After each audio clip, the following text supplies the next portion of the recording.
quiz 1 number অসমৰ প্ৰাচীন নাম কি উত্তৰ প্ৰাগজ্যোতিষপুৰ 2 নম্বৰ অসমৰ মুঠ মাটিকালি কিমান উত্তৰ ৭৮,৪৩৯ বৰ্গ কিলোমিটাৰ 3 নম্বৰ অসমত মুঠ কেইখন জিলা আছে উত্তৰ ৩৪খন 4 নম্বৰ অসমৰ মুঠ জনসংখ্যা কিমান উত্তৰ ৩.০৯ কোটি 5 নম্বৰ অসমৰ আটাইতকৈ ডাঙৰ জিলাখনৰ নাম কি উত্তৰ কাৰ্বি আংলং জিলা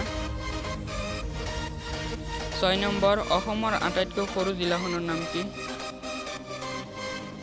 উত্তৰ দক্ষিণ শালমাৰা 7 নম্বৰ অসমৰ আটাইতকৈ বেছি জনসংখ্যা থকা জিলাখনৰ নাম কি উত্তৰ নগাঁও 8 নম্বৰ অসমৰ আটাইতকৈ কম জনসংখ্যা থকা জিলাখনৰ নাম কি উত্তৰ মাজুলী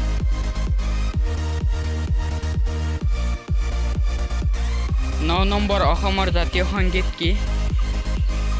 উত্তৰ অ মোৰ আপোনাৰ দেশ 10 নম্বৰ অসমৰ ৰাজধানীৰ নাম কি উত্তৰ দিছপুৰ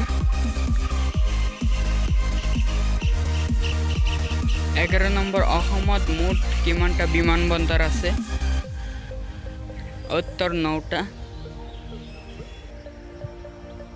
12 নম্বৰ অসমত মুঠ কিমানটা ৰাষ্ট্ৰীয় উদ্যান আছে উত্তৰ 5টা 13 নম্বৰ ব্ৰহ্মপুত্ৰৰ ওপৰৰ প্ৰথমখন দলঙৰ নাম কি উত্তৰ শৰাইঘাট দলং 14 নম্বৰ অসমীয়া ভাষাৰ প্ৰথম চলচ্চিত্ৰখনৰ নাম কি উত্তৰ জয়মতী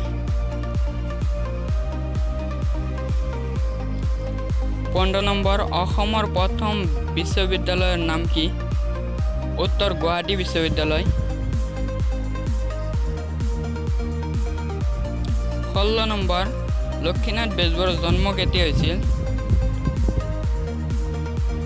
উত্তৰ 1864 চনত 17 নম্বৰ অসমত জুইশলা কাৰখানা ক'ত আছে উত্তৰ ধুবুৰীত